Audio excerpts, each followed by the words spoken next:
खांद्यावर घोंगडी घेऊन काठी सदैव राहो मामा भक्ताच्या पाठी कंपाळी भंडारा लेईन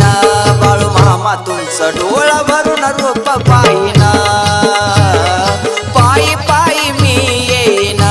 बाळू मामा तुमचं डोळ भरून रूप पाहिन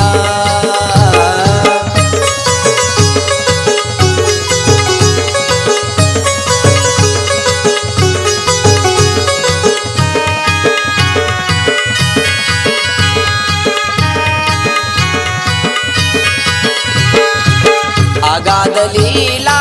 महिमा थोर पावन झालं ते आदमापूर ओ अगाध लीला महिमा